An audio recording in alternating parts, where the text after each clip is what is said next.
No entanto, antes de ingressarmos diretamente no tema proposto, se faz necessário situarmos o objeto de nosso estudo, qual seja o meio ambiente digital, no âmbito do direito constitucional ambiental cultural. Todos nós já sabemos que o princípio da dignidade da pessoa humana, foi falado aqui pelos palestrantes anteriores, pode ser considerado a espinha dorsal de nossa lei maior. Referido princípio está presente desde o próprio preâmbulo da Constituição Federal e espraia-se por todo o texto constitucional, como elemento norteador de todos os seus comandos, sem qualquer exceção.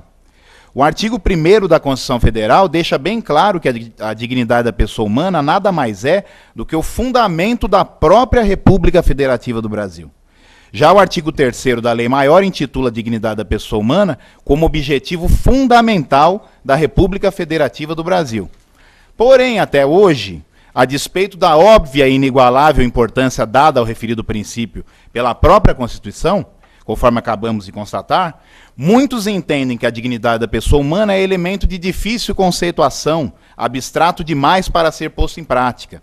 Ou seja, um princípio cuja efetividade se vê comprometida no cotidiano das relações jurídicas à vida entre pessoas, governos, organizações, etc. Em que pese o entendimento que acabamos de considerar, modestamente entendemos tratar-se de um argumento falacioso e, acima de tudo, tendencioso, típico daqueles que defendem a presença de um Estado mínimo, que patrocina a livre iniciativa, mas relega os direitos elementares da pessoa humana ao sabor do vento, ou ao livre funcionamento dos mecanismos mercadológicos, do liberalismo econômico, de um sistema capitalista que desde sempre vem privatizando os lucros, mas insiste em socializar os prejuízos, a cada crise econômica que esse próprio sistema gera. Fundamentalmente, não é esta a vontade de nossa lei maior.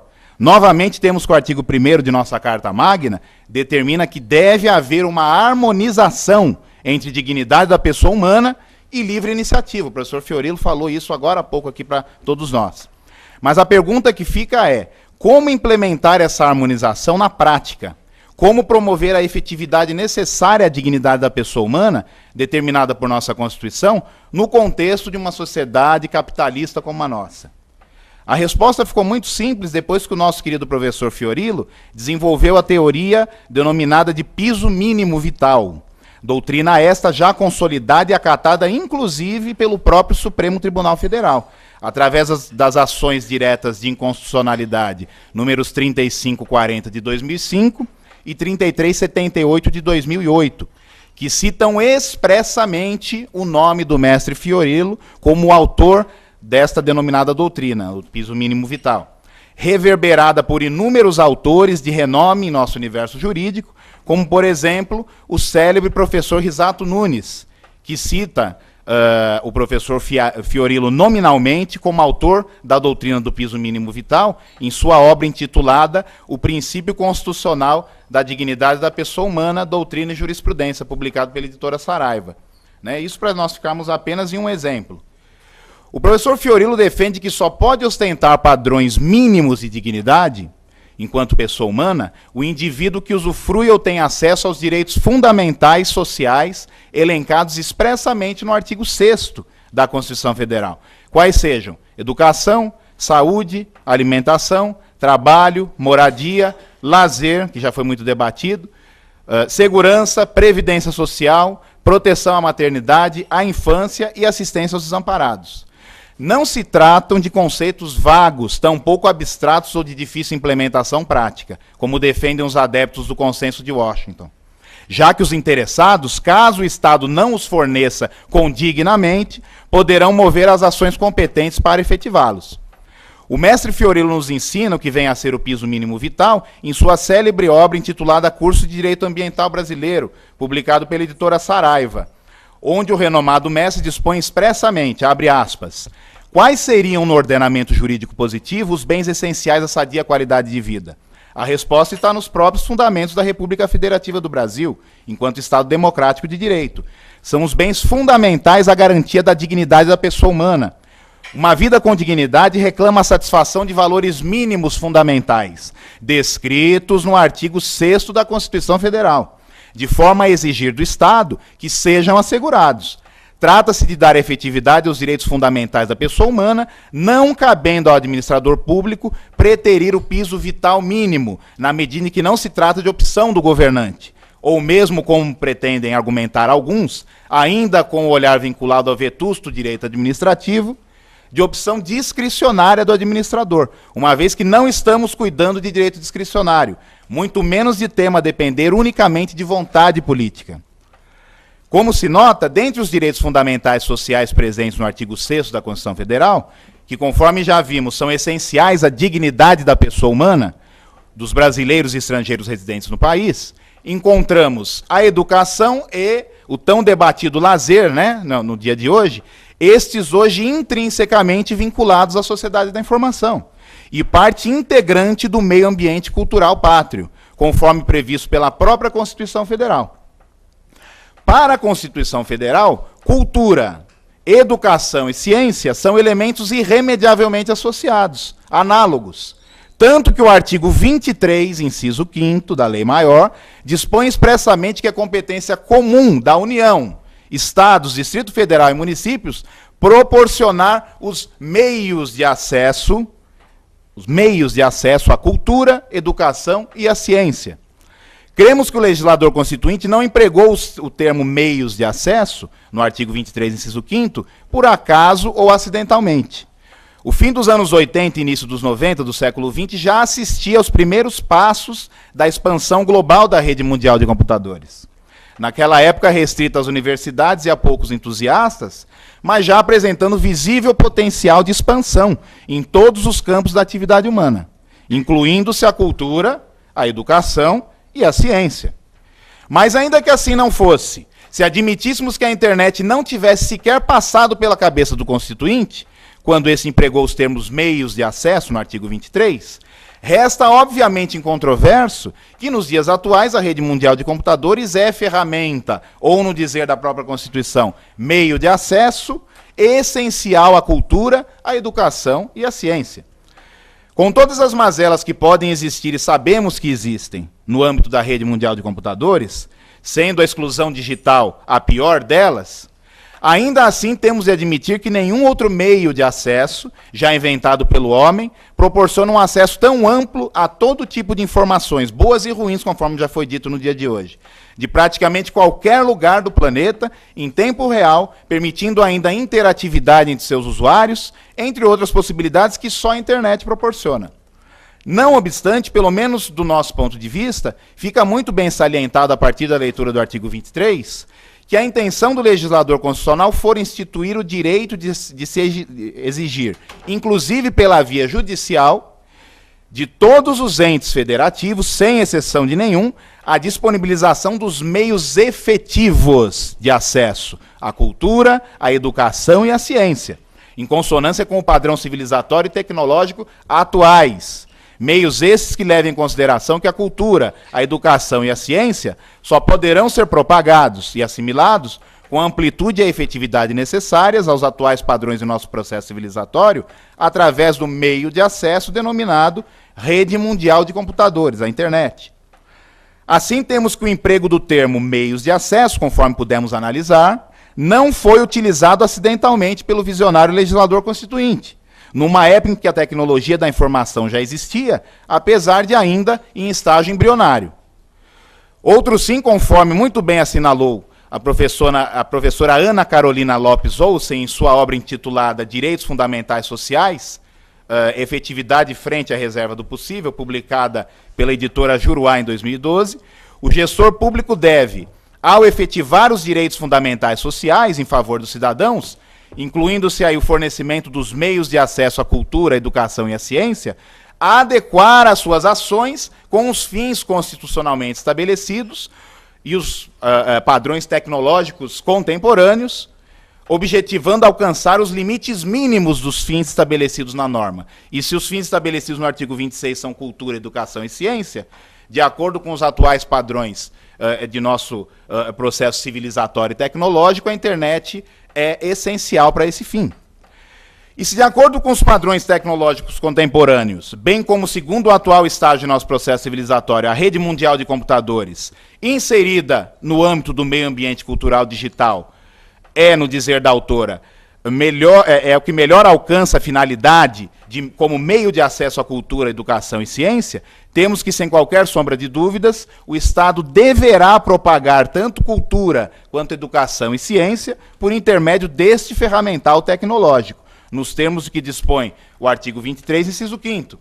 Tudo em prol do efetivo cumprimento do artigo 6º, 3º e 1º da Constituição Federal, que objetivam proporcionar efetividade à dignidade da pessoa humana, dos brasileiros e estrangeiros residentes no país. Efetividade essa que hoje passa necessariamente pela incorporação dos ferramentais tecnológicos disponíveis e presentes exclusivamente no âmbito da sociedade da informação, em relação ao fornecimento do piso mínimo vital por parte do Estado em relação aos indivíduos. Conforme já dissemos, a rede mundial de computadores, que está inserida no meio ambiente cultural digital pátrio, não poderia deixar de ter sido tratada pelo legislador constituinte. Obviamente, em 88, a rede era incipiente, utilizada por pouquíssimos órgãos do Estado, algumas universidades e exíguos entusiastas. Entretanto, o visionário legislador constituinte, observando a evolução tecnológica experimentada no Brasil e em muitos outros países, apercebeu-se que, num futuro muito breve, a então denominada informática, naquela época, mudaria completamente a forma como as pessoas iriam estudar, trabalhar e se comunicar. Enfim, revolucionaria o dia a dia de todas as pessoas de forma inexorável. Fenômeno este que, sem qualquer sombra de dúvidas, estamos observando hoje. Assim é que, no artigo 215 da Constituição Federal, temos a previsão da garantia dada pelo Estado a todos os brasileiros e estrangeiros residentes no país do pleno, ou seja, efetivo exercício dos direitos culturais e do pleno acesso às fontes da cultura nacional, bem como garantia do incentivo à valorização e difusão das manifestações culturais. Ora, exceto se interessado em difundir cultura, possuir uma cadeia de rádio e televisão, ou um jornal de circulação considerável, sem acesso à rede mundial de computadores, onde a difusão das informações se dá numa escala massificada e por um custo comparado irrisório ao custo dos meios de comunicação tradicionais, hoje, no atual estágio de nosso processo sociotecnológico, jamais haverá efetividade no exercício dos direitos culturais previsto no artigo 215. Sem a intermediação da internet e dos ferramentais tecnológicos correlatos, presentes na sociedade da informação. O professor Fiorillo, em seu célebre curso de Direito Ambiental, considera de igual forma que o meio ambiente digital é parte integrante do meio ambiente cultural, conforme determinado pela própria Constituição. Segundo o renomado professor, abre aspas, a tutela jurídica do meio ambiente digital tem como finalidade interpretar os artigos 220 a 224 da Constituição Federal diante dos artigos 215 e 216. Ele já falou aqui, né, hoje cedo, na presença dos senhores. Como assegura orientação dos princípios fundamentais indicados nos artigos 1º a 4º de nossa Carta Política, em face particularmente da denominada cultura digital, a saber, estabelecer a tutela jurídica das formas de expressão, dos modos de criar, fazer e viver, assim como das criações científicas, artísticas e principalmente tecnológicas, realizadas com a ajuda de computadores e outros componentes eletrônicos, observando-se o disposto nas regras de comunicação social determinadas pela Constituição Federal.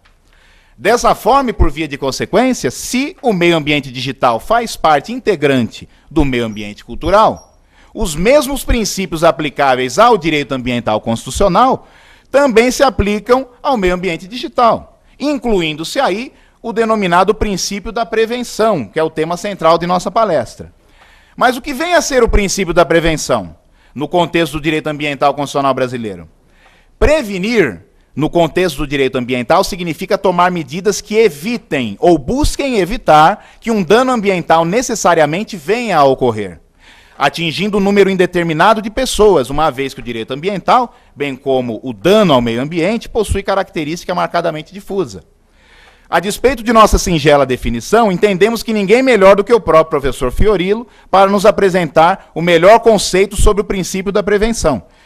De modo que, mais uma vez, nos socorremos do seu curso de Direito Ambiental, onde se lê: De fato, a prevenção é preceito fundamental, uma vez que os danos ambientais, na maioria das vezes, são irreversíveis ou irreparáveis. Para tanto, basta pensar como recuperar uma espécie extinta, como erradicar os efeitos de Chernobyl, ou de que forma restituir uma floresta milenar que fora devastada ou abrigava milhares de ecossistemas diferentes, cada um com seu papel na natureza.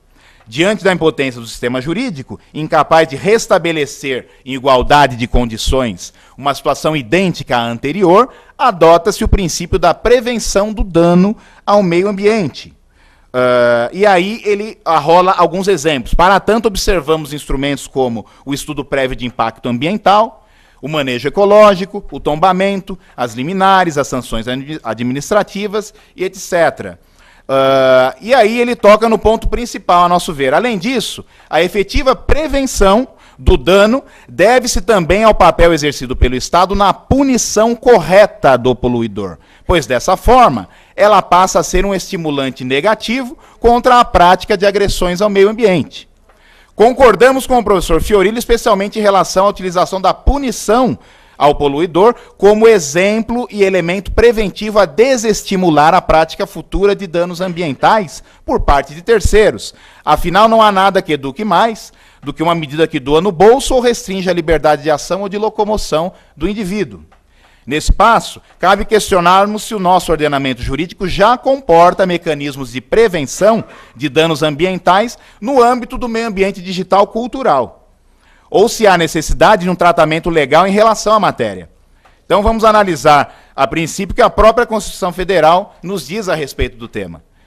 O artigo 215 da Constituição Federal dispõe sobre o meio ambiente cultural, informando que o Estado garantirá a todos o pleno exercício dos direitos culturais e acesso às fontes de cultura nacional, e apoiará e incentivará a valorização e a difusão das manifestações culturais.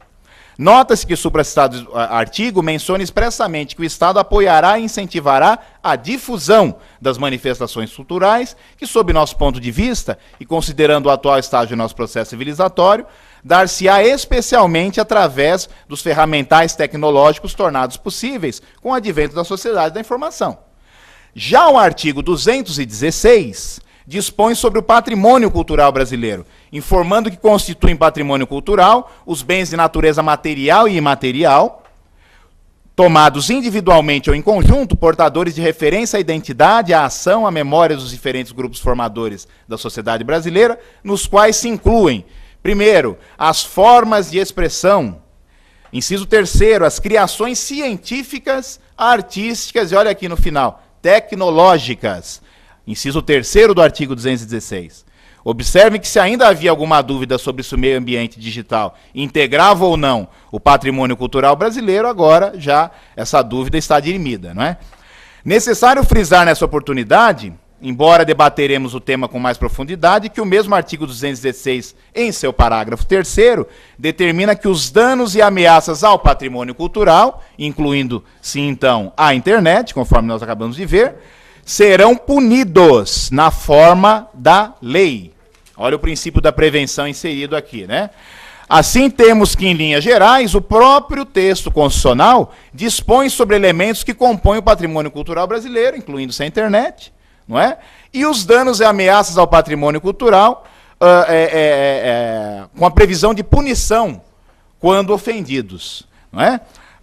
Quanto às comunicações, conforme já vimos, integram o meio ambiente cultural de nosso ordenamento jurídico, temos que o artigo 220 dispõe que a manifestação do pensamento, a criação, a expressão e a informação, sob qualquer forma, processo ou veículo, não sofrerão qualquer restrição, aí tem uma vírgula, e depois vem, observado o disposto nesta Constituição. Quer dizer, não é um direito absoluto, né?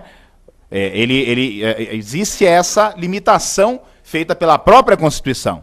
E aí vem o parágrafo 1º. Nenhuma lei conterá dispositivo que possa constituir embaraço à plena liberdade de informação jornalística em qualquer veículo de comunicação social, inclusive os cibernéticos, não é?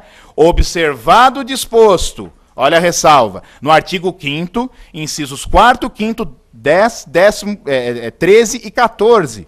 Não é? E o parágrafo 2º completa: é vedada toda e qualquer censura de natureza política, ideológica e artística, mas o parágrafo 3º nos diz que compete à lei federal estabelecer os meios legais que garantam à pessoa e à família a possibilidade de se defenderem de programas ou programações de rádio e televisão que contrariem o disposto no artigo 221.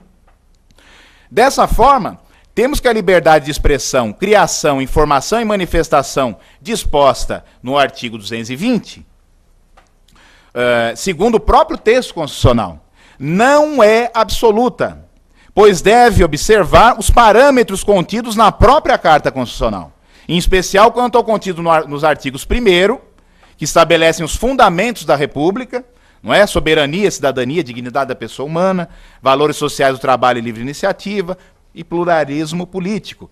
E os parâmetros contidos no artigo 5º, como mencionado no 220, quais sejam vedação ao anonimato, direito de resposta proporcional ao agravo, indenização por dano material ou moral, inviolabilidade da intimidade, né, muito importante esse aqui nos dias de hoje, vida privada, honra e imagem, atendimento à qualificação para o exercício profissional e acesso à informação. Deixa ainda bem claro o texto constitucional, mais uma vez, que as pessoas que forem prejudicadas pelo conteúdo transmitido pelos meios de comunicação, incluindo os digitais, poderão se defender, em especial quando se tratar de ofensa ao 221 da Constituição, que é aquele famoso artigo que fala, né, que a produção e a programação das emissoras de rádio e televisão atenderão aos princípios de preferência a finalidades educativas, artísticas, culturais, informativas, tudo aquilo que a gente não vê nos meios de comunicação atualmente, né?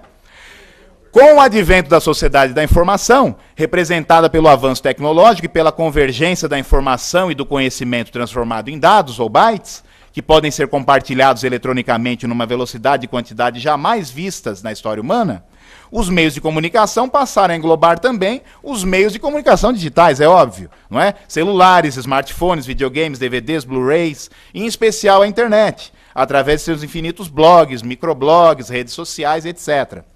Dessa forma, e considerando-se o atual estágio de nosso processo civilizatório, temos que os meios de comunicação digitais, embora não sejam expressamente mencionados nos artigos 220 a 224, obviamente dele fazem parte integrante. E, por consequência, os meios digitais de comunicação estão sujeitos a todas as regras constitucionais direcionadas aos meios tradicionais expressamente mencionados. Referida sujeição também inclui as regras relativas à responsabilização civil e criminal pelos danos causados por intermédio da veiculação de informações ofensivas através do meio ambiente digital. Ferramenta punitiva esta, que conforme já vimos, é elemento importantíssimo empregado na prevenção do dano ambiental causado no âmbito do meio ambiente cultural digital. Além dos supracitados dispositivos contidos na própria Constituição, que buscam prevenir a ocorrência dos danos ambientais no meio ambiente cultural digital, nosso ordenamento jurídico ainda conta com considerável repertório infraconstitucional que versa especificamente sobre a matéria. E, por conta do adiantado da hora, eu vou apenas citar os artigos e cada uma das leis, para que a gente possa dar continuidade aos trabalhos aqui da manhã de hoje, não é? A primeira delas é a Lei Federal 9.605 de 98, que é a Lei dos Crimes Ambientais. O artigo 54, os artigos 54 a 61 dessa legislação tratam diretamente da proteção à incolumidade física e psíquica da pessoa humana, do meio ambiente do trabalho e de outros bens ambientais fundamentais, transcrevendo quase que literalmente o 225 da Constituição Federal. Não é? Temos também a lei que trata da Política Nacional do Meio Ambiente, a 6938 de 81, que considera como crimes as atividades descritas no artigo 3º dessa supracitada lei. Mencionando o seguinte, olha aqui, crime é a degradação, o texto da lei utiliza esse termo, da qualidade ambiental resultante de atividades que direta ou indiretamente prejudiquem a saúde, a segurança, o bem-estar da população, criem condições adversas às atividades sociais, porque a gente sempre lembra da poluição como aquela fumacinha que sai, né, da fábrica, e não é só isso, não é? Atividades sociais e econômicas afetem desfavoravelmente a biota, etc., não é? É óbvio que tanto a Constituição Federal quanto a legislação infraconstitucional, em especial essa lei que a gente acabou de citar, quando menciona o termo poluição, abarcam necessariamente qualquer tipo de poluição, né? E não somente a que mais recorrentemente a gente cogita, que é a fumacinha cinza, aquela folclórica fumacinha cinza aspergida pela indústria, não é? Sendo assim, necessário se faz esclarecer que poluição ao meio ambiente, tratada tanto no texto da Constituição quanto nessas legislações infraconstitucionais que já citamos, abrange qualquer tipo de poluição, né? Que é, no dizer da própria Lei de Política Nacional do Meio Ambiente, a degradação da qualidade ambiental resultante de atividades que direta ou indiretamente prejudiquem a saúde, a segurança, o bem-estar da população, criem condições adversas às atividades sociais e econômicas, e etc. Não é? Então, vejam bem, a qualidade do meio ambiente cultural digital degrada-se, por exemplo, vamos utilizar o próprio texto do artigo 3º dessa lei. Degrada-se, por exemplo, quando há um crime de calúnia, injúria ou difamação, equivalente a uma poluição ambiental cultural digital, praticado por um dado meio de comunicação cibernético, uma rede social, um blog, por exemplo, não é? Em desfavor de determinada vítima, segundo o raciocínio que acabamos de explanar. E assim o é, porque a calúnia, a injúria ou a difamação praticados por um dado meio de comunicação cibernético é, parafraseando o próprio artigo 3º da Lei 6938, uma atividade que direta ou indiretamente prejudica o bem-estar ou cria condições sociais adversas ao destinatário da ofensa, não é? E até a um público indeterminado, né? Porque o meio ambiente, como nós sabemos, ele está inserido no contexto de um direito difuso, porque atinge invariavelmente pessoas indeterminadas, não é verdade? Já os artigos 62 a 65 da Lei dos Crimes Ambientais, a nosso ver, aplicam-se amplamente sobre todo o meio ambiente cultural digital, especialmente em relação aos delitos cometidos pelos meios de comunicação cibernéticos, em desfavor do patrimônio cultural digital brasileiro. Vejamos o que diz o artigo 62. Destruir, inutilizar ou deteriorar bem especialmente protegido por lei. Nós já vimos no artigo 225 que o patrimônio, os bens tecnológicos são, constituem, fazem parte integrante do patrimônio cultural brasileiro, né? Não é uma lei que protege este bem, é a própria Constituição Federal. Então, destruir, inutilizar ou deteriorar bem especialmente protegido por lei, ato administrativo ou decisão judicial, implicará em uma pena de reclusão de 1 a 3 anos e multa. Não é? Pela inteligência desse dispositivo legal, tendemos a crer que qualquer conduta que vise destruir, inutilizar ou deteriorar um bem cultural digital, seja ele qual for, inclusive por intermédio dos meios de comunicação cibernéticos, é conduta típica e sujeitará o infrator à pena respectiva. Não é?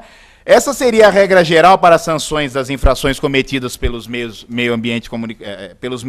comunicacionais cibernéticos em desfavor do patrimônio cultural digital pátrio, levando-nos a concluir que a lei dos crimes ambientais se aplica adequadamente às ofensas cometidas em face dos bens ambientais, culturais, digitais, tanto por força dos comandos constitucionais, que versam sobre a matéria, quanto pelo teor da própria lei dos crimes ambientais, como acabamos de observar. Entretanto, e finalizando, o ordenamento jurídico brasileiro ainda contém em seu bojo dispositivos legais específicos que também tratam da matéria. O primeiro deles é o próprio Estatuto da Criança e do Adolescente, conforme já foi aqui mencionado pelo professor Donini, não é? A Lei 8.069 de 90. Não é? Nessa lei nós encontramos a prevenção de ofensas, regulação de diversões e espetáculos, programação de rádio, televisão e demais meios de comunicação, inclusive os digitais, vem do aluguel de programação, né, em vídeo e assimilados, publicações, incluindo-se as digitais, né, entre os artigos 70 e 80 desta lei, dessa citada lei. Não é? Mas no artigo 241, nós temos, esse artigo ele foi modificado pela Lei 11.829 de 2008, nós temos figuras delitivas típicas, né, e inerentes ao meio ambiente digital. Vejamos aqui o teor do artigo 241 do Estatuto da Criança e do Adolescente, só a título de exemplo. Olha lá. oferecer, trocar, disponibilizar, transmitir, distribuir, publicar ou divulgar por qualquer meio, inclusive por meio de sistema de informática ou telemático, fotografia, vídeo ou outro registro que contenha cena de sexo explícito ou pornográfico envolvendo criança ou adolescente. Não é? Temos aqui a continuação, né, os parágrafos do mesmo artigo.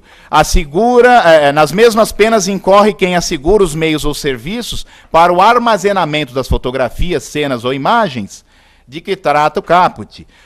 O segundo, assegura por qualquer meio o acesso por rede de computadores a fotografias, cenas, etc. Não é? Então, nós notamos aqui o 241B, adquirir, possuir ou armazenar por qualquer meio, fotografia, vídeo ou outra forma de registro que contenha cenas e assim vai, né? Então nós temos aqui exemplos de artigos que abordam textualmente o meio ambiente digital, não é? Isso no Estatuto da Criança e do Adolescente. O mesmo acontece com o Código de Defesa do Consumidor, não é? Que no artigo 6º, 30, 31 e 36 a 38, disciplina os crimes praticados pelos meios, entre outras matérias, os crimes praticados pelos meios de comunicação, inclusive os digitais, em desfavor dos consumidores, né? Isso na sequência dos artigos 61, 67, 68, 69 e 78. O Estatuto do Idoso, a Lei Federal 10.741 de 2003, contém exemplos de ofensas puníveis com reclusão cometidas pelos meios de comunicação, inclusive os digitais, em face dos idosos. Aonde? Em seus artigos 95, 96 e 105. Não é? Eu não vou ficar lendo esses artigos aqui, até pelo adiantado da hora.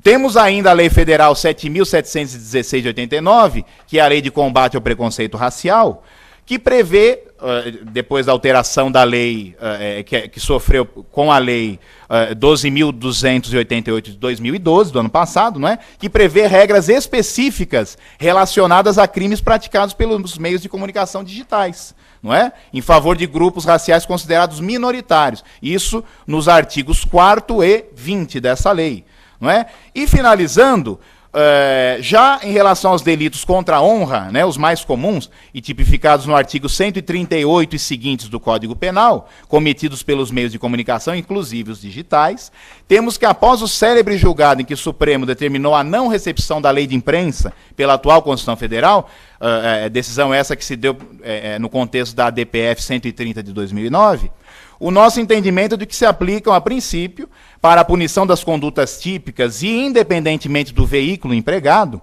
as vias ordinárias, que são as contidas no artigo 138 seguintes do Código Penal e as contidas nos 69 seguintes do Código de Processo Penal. Logo, nos crimes contra a honra praticados por meio de publicação impressa, em periódico de circulação nacional, deve-se fixar a competência do juízo pelo local onde ocorreu a impressão, uma vez que se trata do primeiro lugar onde as matérias produzidas chegaram a conhecimento de outrem, né, de acordo com o artigo 70 do CPP.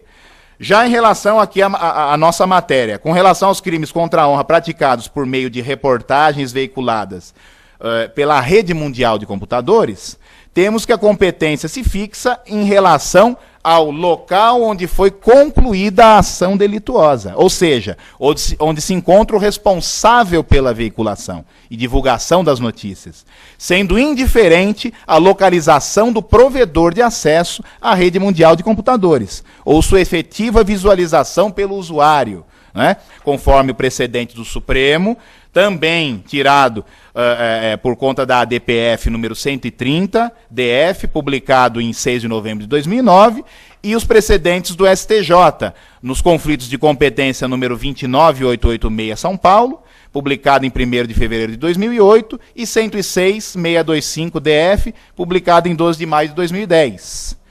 Dessa forma, segundo o nosso ponto de vista pessoal, desde que o veículo da conduta típica seja um meio de comunicação, inclusive digital, blog, microblog, rede social, etc., temos que os delitos previstos no artigo 138 seguintes do Código Penal, praticados por órgão de imprensa, por exemplo, já possuem enquadramento legal, sendo, portanto, desnecessário, pelo menos por hora, um novo marco regulatório a versar sobre o tema. Concluindo nossa palestra, o nosso entendimento é de que o repertório constitucional e infraconstitucional, já existentes em nosso ordenamento jurídico, e que nós acabamos de analisar alguns exemplos aqui, né, objetivando proporcionar a prevenção de danos aos bens ambientais culturais digitais, inseridos no contexto do meio ambiente cultural digital pátrio, não podem ser considerados, como entendem alguns, em geral patrocinados pelos poderosíssimos conglomerados midiáticos, como forma de censura ao direito de informar e ser informado, ou ao direito de manifestação e de expressão, uma vez que nenhum direito pode ser exercido de forma absoluta e deve, antes de mais nada, para ser legalmente exercido, observar os parâmetros contidos na própria Constituição Federal e no repertório infraconstitucional esparso a versar sobre o tema, o que não implicaria jamais em uma forma de censura, mas sim na necessária busca de harmonização entre bens e direitos igualmente protegidos pelo texto constitucional, e que, invariavelmente, nos dias atuais, encontram-se em constante embate, como, por exemplo, o direito à intimidade e o direito de informar, invocado de forma recorrente pelos meios comunicacionais ao explorar mediaticamente a vida privada de celebridades e, muitas vezes, pessoas nem tão célebres assim. Então era isso que eu queria comentar com vocês no dia de hoje.